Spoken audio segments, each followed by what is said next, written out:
आकाशवाणी. अविनाश गोडबोले आपल्याला बातम्या देत आहे. ठळक बातम्या.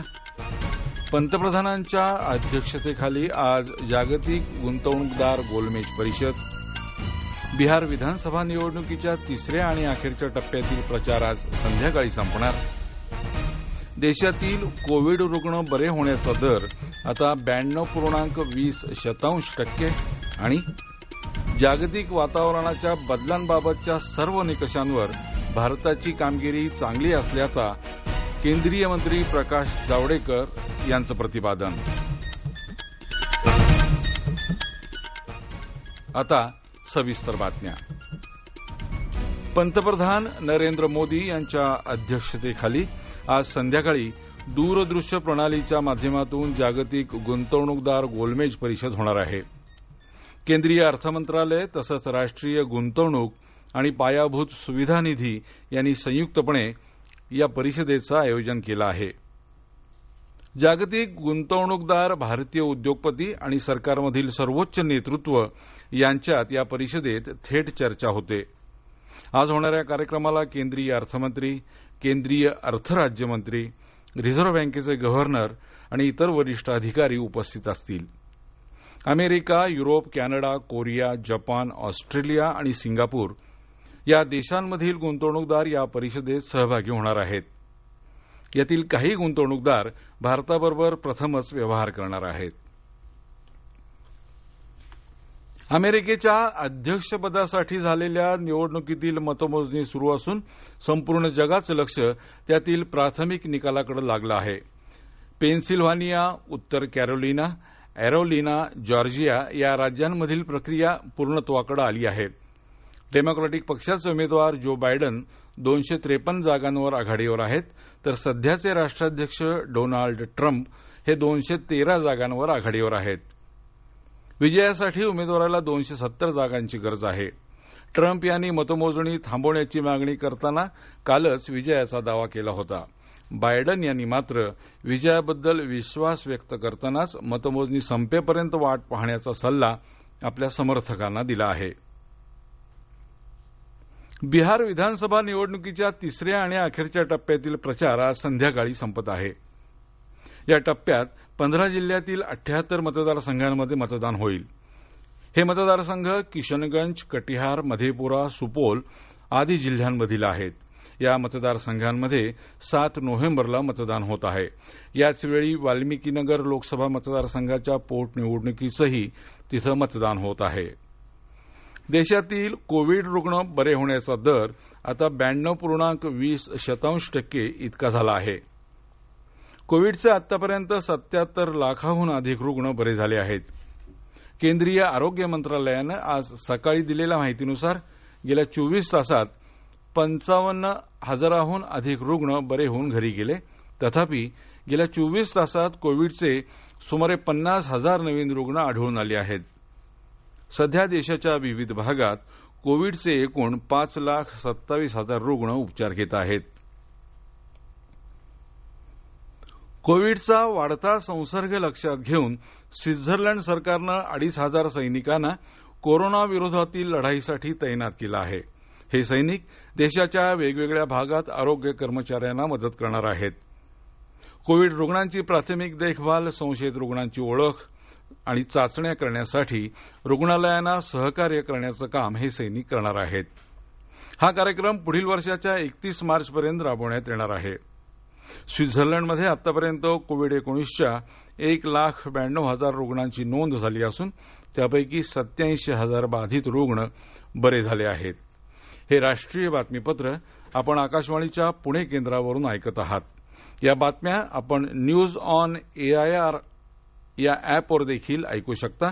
ताज्या अपडेट्ससाठी आपण आम्हाला फॉलो करू शकता. आमचं Twitter handle @AIRNews Pune, Facebook page all India radio news Pune आणि Marathi news Pune all India radio या आमच्या यूट्यूब चॅनलवर.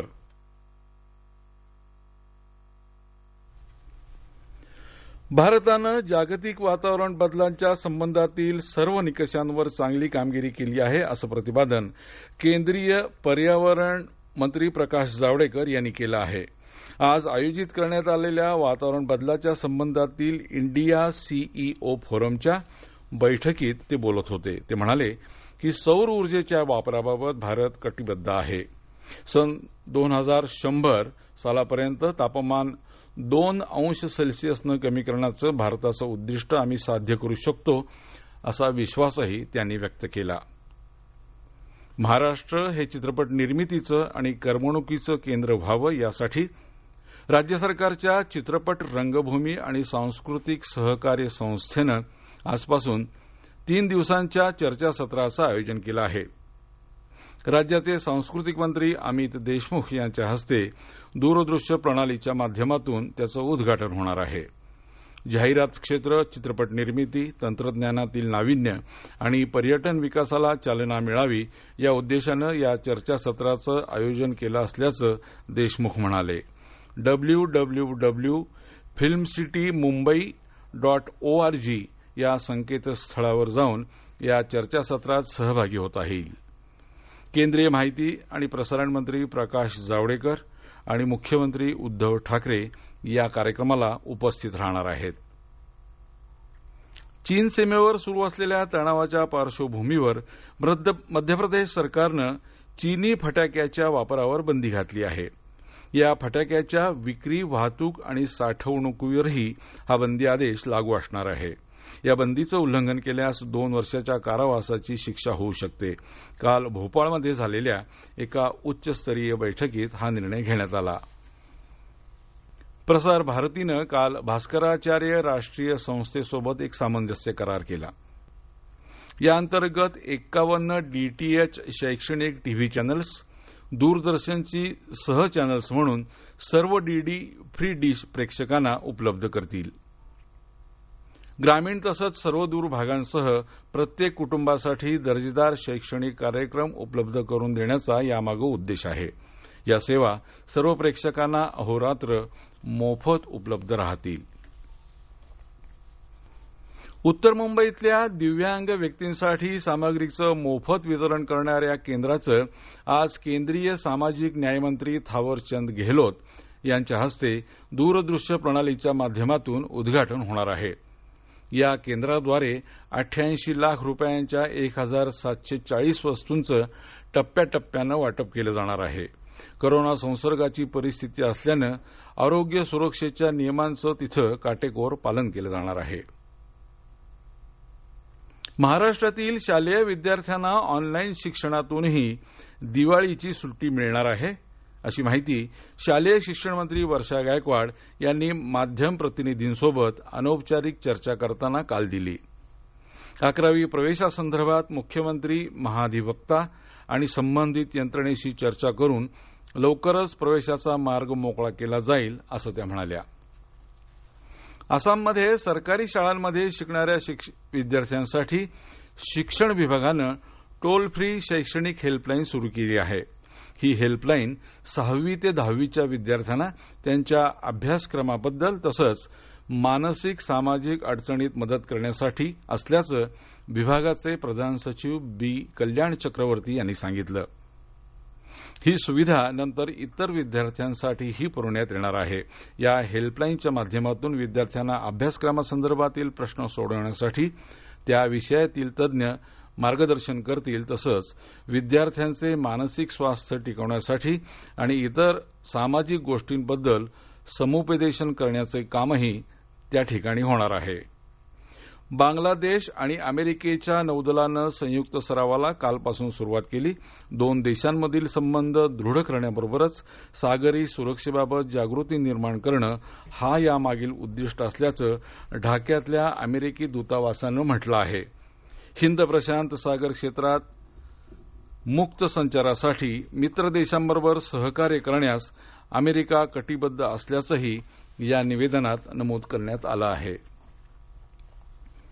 शेवटी पुन्हा काही ठळक बातम्या.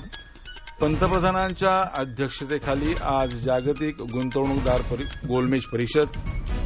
बिहार विधानसभा निवडणुकीच्या 3ऱ्या आणि अखेरच्या टप्प्यातील प्रचार आज संध्याकाळी संपणार. देशातील कोविड रुग्ण बरे होण्याचा दर 92.20% आणि जागतिक वातावरण बदलांबाबतच्या सर्व निकषांवर भारताची कामगिरी चांगली असल्याचं केंद्रीय मंत्री प्रकाश जावडेकर यांचं प्रतिपादन. याबरोबरच हे बातमीपत्र संपलं. पण कोरोना विरुद्धचा लढा मात्र अजून संपलेला नाही. म्हणूनच मास्क वापरा, स्वच्छता पाळा, अंतर राखा आणि विश्वासार्ह बातम्यांसाठी ऐकत रहा आकाशवाणी. नमस्कार.